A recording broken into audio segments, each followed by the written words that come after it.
오늘 아침 주신 하나님 말씀은 신약성경 마태복음 14장 13절로 21절 말씀입니다. 신약성경 마태복음 14장 13절로 21절의 말씀입니다.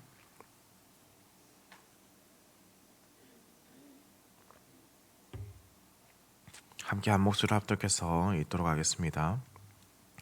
예수께서 들으시고 배를 타고 떠나사 따로 빈들에 가시니 무리가 듣고 여러 고을로부터 걸어서 따라간지라. 예수께서 나오사 큰 무리를 보시고 불쌍히 여기사 그 중에 있는 병자를 고쳐 주시니라. 저녁이 되매 제자들이 나와 이르되 이곳은 빈들이요 때도 이미 저물었으니 무리를 보내어 마을에 들어가 먹을 것을 사 먹게 하소서. 예수께서 이르시되 갈 것 없다 너희가 먹을 것을 주라. 제자들이 이르되 여기 우리에게 있는 것은 떡 5개와 물고기 2마리 뿐이니이다. 이르시되 그것을 내게 가져오라 하시고 무리를 명하여 잔디 위에 앉히시고 떡 5개와 물고기 2마리를 가지사 하늘을 우러러 축사하시고 떡을 떼어 제자들에게 주시매 제자들이 무리에게 주니 다 배불리 먹고 남은 조각을 12바구니에 차게 거두었으며 먹은 사람은 여자와 어린이 외에 5,000명이나 되었더라. 아멘. 오늘 본문 말씀은 우리가 참 잘 알고 있는 말씀이죠. 사복음서에 유일하게 모두 기록되어 있는 예수님의 이적인데요. 병행 본문은 마가복음 6장 30절에서 40절, 누가복음에는 9장 10절에서 17절, 요한복음 6장 1절에서 15절입니다.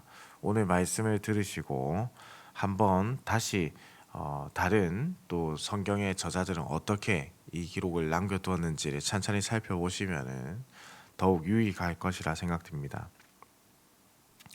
특별히 마태복음에는 이와 함께 이후에 15장 29절로 39절에 보시면은 또 한 번의 급식 이적, 그러니까 먹이시는 이적이 등장하는데 칠병이어로서 4,000명을 먹이시는 사역입니다. 왜 이렇게 2번 등장하게 되는 것인가?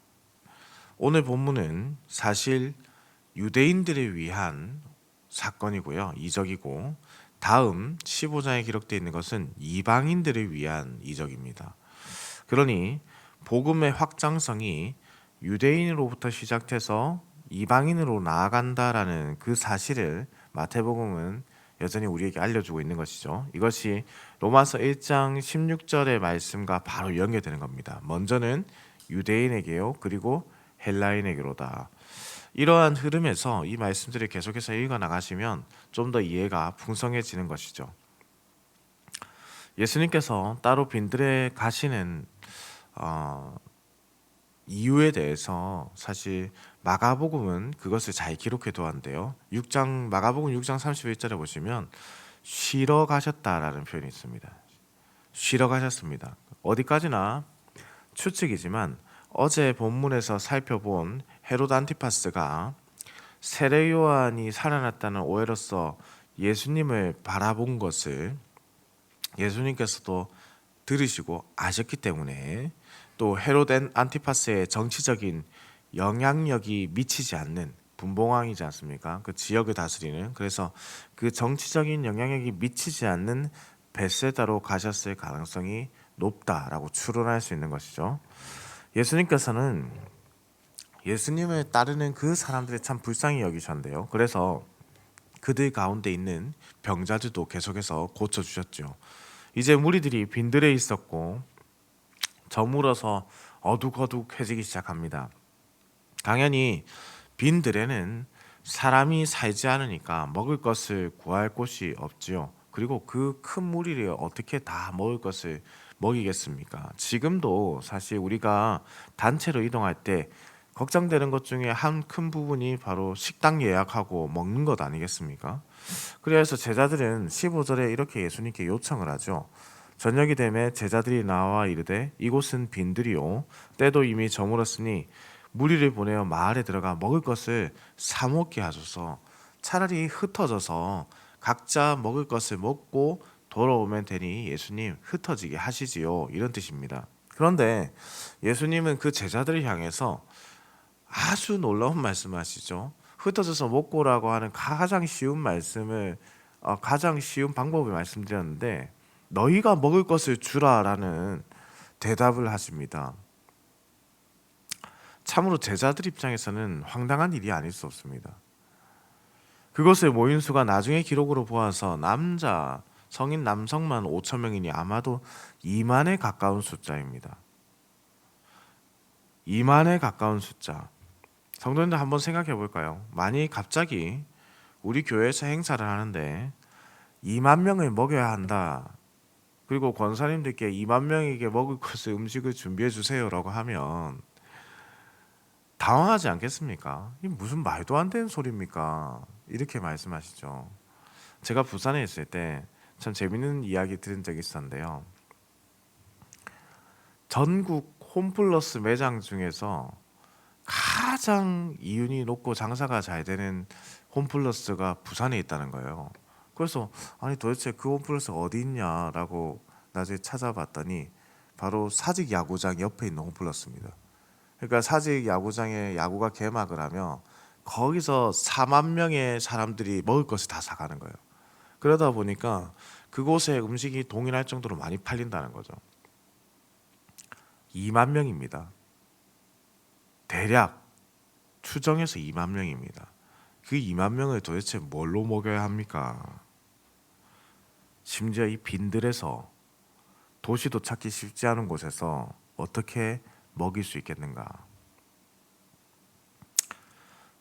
요한복음 6장 6절에는 그 이유에 대해서 이렇게 기록해 되었습니다. 이렇게 말씀하심은 친히 어떻게 하실지를 아시고 빌립을 시험하고자 하심이라.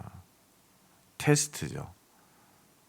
그냥 답을 주지 않으시고 그들의 믿음의 성장을 위한 시험으로서 이 대답을 지금 하셨습니다. 떡 5개와 물고기 2마리, 겨우 한 명이 먹을 수 있는 그 양밖에 없다는 대답이 그들의 입에서 나왔습니다. 이것은 믿음을 가지고 나온 것은 아닙니다.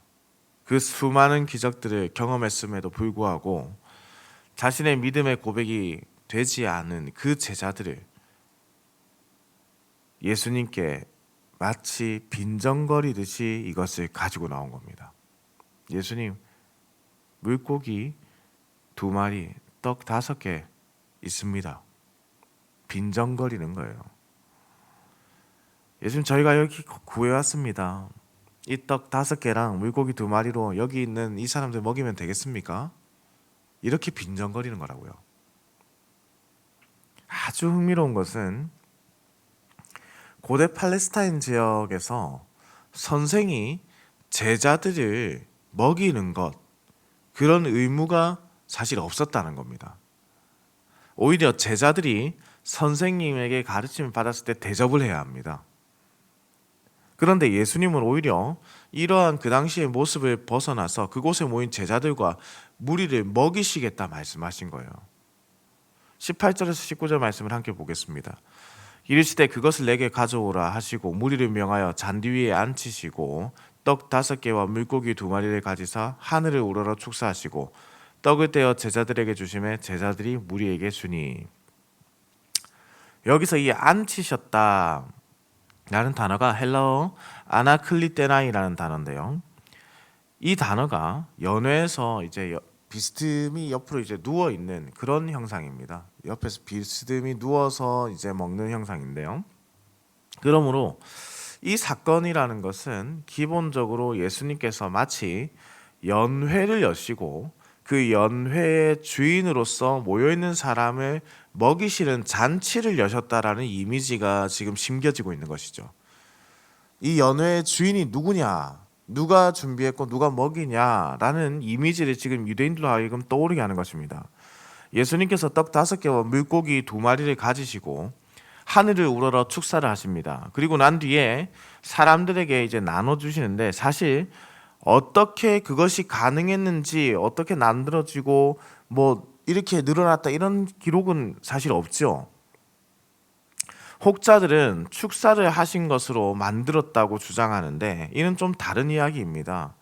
여기서 기록된 축사는 사실 당시 유대인들이 식사를 하기 전에 하는 어떤 관습이었기 때문에 그렇습니다. 사실 축사는 어떤 대상을 향해서 복을 비는 것이지만 성경적 사고에서 이 단어가 하나님께 사용됐을 때, 하나님께 직접적으로 사용됐을 때는 하나님을 축복하는 것이 아니라 하나님께서 인간에게 어떠한 은혜를 베풀어 주셨는가, 그 은혜를 기리며 찬양하는 의미가 더 많이 있는 겁니다. 그러니 이 축사로 인해서 먹을 것이 생긴 것이 아닙니다. 이는 아마도 그 만드는 과정이 어떠했는지에 대해서는 무슨 말씀이겠습니까? 그리 중요한 것이 아니라는 거예요, 지금. 예수님의 능력으로 그 당시에 모인 사람들이 먹었다. 이것이 중요한 것입니다. 심지어 12바구니가 남았다. 이 모두가 바로 하나님께서 행하신 풍성하신 은혜다. 그것이 중요하다는 거예요. 이렇게 풍족하게 먹이시는 사역을 하신 것은 마치 어떤 한 사건이 떠오르게 하죠. 바로 광야에서 이스라엘을 먹이신 하나님의 모습을 떠오르게 하는 겁니다. 빈들에서 그들을 먹이셨다. 광야에서 하나님께서 만나로 그들을 먹이셨다. 당연히 음식을 먹고 남은 12바구니, 그것은 이 연상의 의미를 더욱 강화하는 것이죠. 바로 이스라엘의 12지파를 보여주기 때문입니다. 이후에 15장에 가면요, 이방인이 먹고 남은 것은 7광주리인데 이 7광주리라는 표현은요, 이방인들의 충만한 숫자, 그래서 완전수를 의미합니다. 예수님은 이 잔치를 통해서 사람들에게 음식을 주시며 살아있는 그들 앞에 나타난 메시아의 현현, 그러니까 눈앞에 메시아가 누군지를 실제적으로 보여주신 것이죠. 동시에 이 잔치를 통하여서 사람들은 메시아께서 어떠한 잔치를 종말의 때에 베푸실 것인지를 기대하게 하는 겁니다. 그 잔치는 이스라엘 가운데 임했으나 장차 온 세상 사람들의 가운데 임할 하나님 나라의 천국 백성들, 바로 그 천국 백성들이 누리게 될 잔치가 이러한 것이다. 그것이 바로 이 오병이어에 담겨져 있는 신학적 의미입니다. 사랑하는 흥덕향상교회 성도님들, 우리가 오병이어 사건을 좀 살펴보았는데요, 우리는 사실 좀 돌아보았을 때 우리의 모습이 어디에 가까울까요? 그곳에 모인 무리들입니까? 아니면 제자들과 같은 모습들입니까? 예수님께서 많은 이적과 기사를 보이셨음에도 늘 우리가 믿음 없는 모습을 보이고 예수님의 모습을 온전하게 따르지 않고 믿지 않는 모습, 어리석음이 우리에게 있지는 않았던가? 그것은 바리새인들의 모습과는 다를지는 몰라도 여전히 우리의 모습이 부족하다라는 것에서 인식을 할 수밖에 없는 것이죠. 이러한 상황에서 예수님은 그곳에 모인 자들을 먹이심으로 스스로 하나님 되심을 보여주셨습니다. 아무것도 없는 곳에서 가장 많고 풍성한 곳으로 변화를 이끄신 것이죠. 우리의 잔치의 주인인 예수 그리스도 안에서 우리는 아무것도 없는 곳에 있는 것 같으나 사실은 풍족하게 모든 것을 누리고 있다는 것을 기억하시기 바랍니다. 또한 바라기는 그 천국 잔치를 온전하게 풍성히 누려야 합니다. 이 모습 자체가 성찬이다라고 명확하게 말씀드릴 수는 없습니다. 예수님의 일련의 행동들이 그러나 성찬의 모습을 암시하는 부분들이 있습니다. 예수님께서 잡히시기 전날 밤에 제자들에게 성찬을 베푸셨지요. 그때 예수님은 떡을 들어 축사하시고 떼어 나누어 주는 순서로 진행을 하십니다. 여기서는 빈들에서 그분을 따르는 백성들에게 음식을 나누어 주는 모습을 통해서 바로 이 메시아의 잔치를 보여주죠. 곧 우리는 이미 매우 놀라운 구원의 잔치에 초대되어서 먹고 마시는 풍성한 은혜를 지금 누리고 있다라는 거예요. 이러한 잔치에 초대받은 우리가 얼마나 큰 은혜를 누리고 있는지, 동시에 우리가 잔치에 초대를 받고 그곳에서 풍족한 은혜를 누리고 있는 천국 백성임을 자각하고 있는지 우리 자신이 돌아보아야 한다는 것이죠. 사랑하는 흥덕향상교회 성도님들, 오늘 새로운 하루가 우리에게 이제 시작됩니다.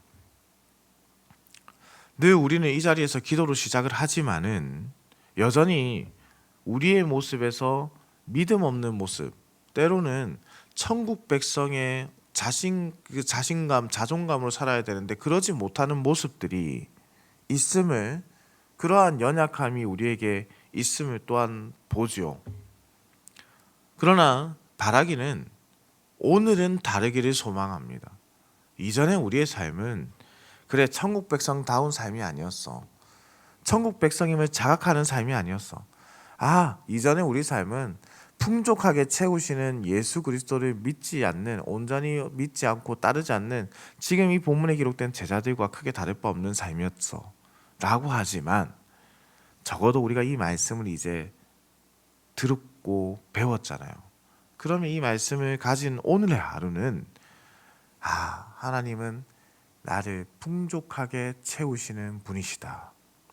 하나님은 나에게 필요를 내가 생각하는 것 이상으로 채우시는 분이시다. 하나님은 천국의 잔치를 이미 우리 가운데 여셔서 우리를 먹이시는 잔치의 주인이시고 우리는 손님으로 그곳에서 너무나 큰 기쁨을 누리고 있다. 그러니 오늘 하루가 나에게 더욱더 풍요롭고 풍성한 하루가 되어야 한다. 이 인식이 우리에게 있었으면 좋겠습니다. 이전과는 다른 이 천국 백성의 모습과 생각을 가지고 믿음으로 살게 하시고 먹이시고 입히시는 예수 그리스도의 능력을 온전히 의지하면서 그것을 또한 믿음으로 우리가 입술로 고백하면서 그렇게 살아내는 하루가 되기를 우리 주님의 이름으로 축원합니다. 기도드립니다. 사랑과 은혜가 풍성하시며 인간의 생사와 복을 주관하시는 살아계신 우리 하나님 아버지, 지난 간밤에도 급하고 어려운 소식 없이 우리를 지켜주셨다가 이렇게 아침에 깨워 주의 전으로 불러주시니 감사와 찬송을 올려드립니다. 오늘 이 생명의 하루를 하나님의 기쁨이 되도록 사용하게 하시고 게으르거나 죄를 사모하는 마음이 결코 일어나지 않도록 성령께서 인도하여 주시옵소서. 하나님 아버지, 바라고 원하옵기는 우리가 주님의 잔치에 참여한 자다운 인생을 살기를 원합니다. 주께서 친히 잔치를 베푸시고 그 잔치에 우리를 불러주셨음을 믿습니다. 인생의 고난과 어려움, 무기력함, 변하지 않는 상황으로 인해 이 잔치에서 참된 은혜를 누리지 않고 떠돌이로 살아가는 자들이 있습니다. 그들을 긍휼히 여기시고 먹이시고 입히시는 하나님의 은혜를 더욱 풍성하게 누리는 우리의 신앙생활이 되게 하여 주옵소서. 그리하여 우리의 믿음이 열방으로 퍼져나가게 하시고 우리를 통하여 구원받는 자의 수가 날로 더할 수 있도록 성령께서 능력을 더하여 주시옵소서. 하나님 아버지, 개학을 준비하는 학생들이 있습니다. 이번 한 주간 믿음으로 먼저 기도하게 하시고 특별히 이 모든 또 개학을 준비하며 자녀들과 함께하는 수요 기도회를 내일 모이게 되는데 많은 가정들이 함께 모여 기도로 또 새로운 학기를 준비할 수 있도록 주님 인도하여 주시옵소서. 오늘도 운전하는 모든 성도들의 운전대를 붙잡으시고 들어가거나 나가거나 주의 복을 누리는 인생이 되게 하시며 병든 자들이 침상에서 힘을 얻어 일어나고 마음의 병든 자들이 하나님의 은혜로 치유함을 받아 새 생명을 소생케 되는 은혜를 경험케 하시고 특별히 추운 날 가운데 있습니다. 우리 연로하신 성도님들 몸과 육신과 영이 상하지 않도록 주께서 강건하게 지켜보아여 주옵소서. 감사를 드립니다. 살아계신 우리 주 예수 그리스도의 이름으로 기도드립니다. 아멘.